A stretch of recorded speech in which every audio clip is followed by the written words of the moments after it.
Hello बच्चों, स्वागत है आपका फिजिक्स की क्लास में। और हम लोग अपनी लास्ट क्लास में पढ़ रहे थे मूल राशियाँ, फंडामेंटल क्वांटिटीज़। और इन फंडामेंटल क्वांटिटीज़ की हमने डेफिनेशन पढ़ी थी।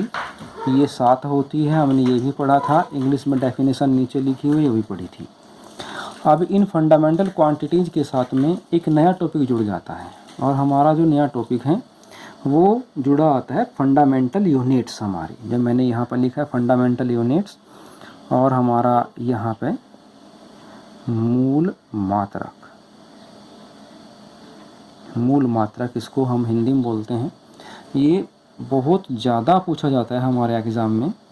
ये पूछ लेते हैं कि भाई मूल मात्रक क्या होता है, तो इसकी एक पर्टिकुलर डेफिनेशन हमें लिखने की आवश्यकता नहीं है। आप चाहे तो लिख भी सकते हैं कि मूल राशियों के जो मात्रक होते हैं वो मूल मात्रक होते हैं। इंग्लिश में लिख सकते हैं कि the units of fundamental quantities is known as fundamental units. Easily हम लोग लिख सकते हैं इसको। तो तुम चाहो तो मैं यहाँ पर अभी इसको लिख देता हूँ, या नेक्स्ट पेज पर नीचे की ओर यहाँ पर मैं यहाँ लिख देता हूँ। हमारे पास जगह है तो यहाँ पर हम लोग इसको लिख देते हैं। तो अभी मैं लिख रहा हूँ, आप देखते रहिए। हाँ तो बच्चों, मैंने नीचे मूल मात्रक की परिभाषा लिख दी है। हमने लिखा है कि मूल राशियों के मात्रक मूल मात्रक कहलाते हैं। इंग्लिश में इसको जो का तो ट्रांसलेट हम कर सकते हैं, the units of fundamental quantities is known as fundamental units. अब ये फंडामेंटल यूनिट्स कितने होते हैं? अब ये तो जाहिर सी बात है कि जब हमारे फंडामेंटल क्वांटिटीज़ 7 होती हैं, हमारी मूल राशियाँ 7 होती हैं, तो 7 मूल राशियों में से प्रत्येक राशि का एक मूल मात्रक होता है, अर्थात हमारे मूल मात्रक भी 7 हो जाते हैं। तो मैं यहाँ बिल्कुल लाइन में लिख रहा हूँ उनको, आप देखते रहिए। तो सबसे पहले जैसे हमारी लेंथ है, एक बात आपको ध्यान रखनी है कि हमारे जितने भी हम लोग यहाँ पे फंडामेंटल यूनिट्स लिखेंगे, मूल मात्रक लिखेंगे, ये सारे मूल मात्रक हम लोग एम के एस पद्धति में लिखते हैं। तो यहाँ लिखेंगे एम के एस सिस्टम। एम के एस सिस्टम मैं बताऊंगा आगे इसके बारे में भी। हमारा ये मीटर किलोग्राम सेकंड सिस्टम होता है, मीटर किलोग्राम सेकंड सिस्टम होता है हमारा, ठीक है। तो ये सब बच्चे ध्यान रखेंगे हमारा। तो जैसे हमारी लंबाई है, लेंथ बोलते हैं, तो इसको हम लोग मीटर से रिप्रेजेंट करते हैं। मीटर इसका मात्रक होता है। तो उसके बाद हमारा द्रव्यमान मास है, इसका मात्रक हमारा किलोग्राम होता है। उसके बाद समय है, टाइम जिसे बोलते हैं, इसका मात्रक हमारा सेकंड होता है। टेम्परेचर है, इसका मात्रक हमारा केल्विन होता है। पदार्थ की मात्रा, अमाउंट ऑफ सब्सटेंस, इसका मात्रक हमारा मोल होता है। और ज्योति तीव्रता, जिसे हम लोग इन्फ्लुएंस बोल देते हैं, कुछ बुकों में कुछ और वर्ड भी इसके लिए इस्तेमाल होता है, घबराना नहीं है।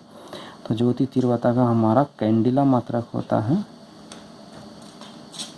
कैंडिला। और हमारा वैद्युत धारा जो है वो एम्पियर मात्रक होता है, एम्पियर इसका मात्रक होता है। तो हमारे ये 7 फंडामेंटल यूनिट्स होते हैं। प्रत्येक बच्चे को ये याद हो जाने चाहिए, और ये अनिवार्य है आपके लिए याद करने के लिए। अब मैं दूसरा टॉपिक शुरू करते हैं, जो हमारा, जैसे कि हमने बताया था कि हमारी भौतिक राशियाँ 2 प्रकार की होती है। मूल राशियाँ हमने पढ़ चुके हैं। अब भौतिक राशियों के दूसरे प्रकार को हम लोग पढ़ते हैं, ठीक है। हाँ तो बच्चों, हमारा अगला टॉपिक है व्युत्पन्न राशियाँ। व्युत्पन्न राशियाँ की परिभाषा मैंने यहाँ लिख दी है कि वे राशियाँ जो मूल राशियों की सहायता से बनती हैं व्युत्पन्न राशियाँ कहलाती हैं।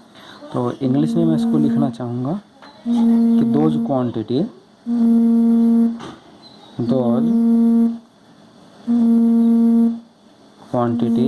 Which are. हाँ तो बच्चों, मैंने इंग्लिश में लिख दिया है कि those quantities which are made by with the help of,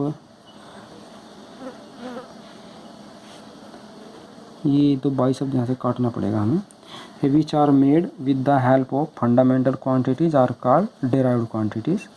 तो हमारा इनका एग्जाम्पल ग्रेशिया हम लोग यहाँ पर लिख देते हैं। हमारा सबसे पहले हमारा वेग इसको मान लेते हैं हिंदी में, फिर उसके बाद हम लोग त्वरण मान लेते हैं, तो उसके बाद हम लोग बल मान लेते हैं, कार्य मान लेते हैं, संवेग मान लेते हैं।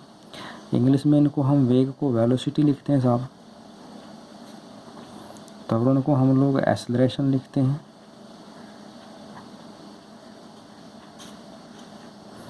बल को हम लोग फोर्स लिखते हैं,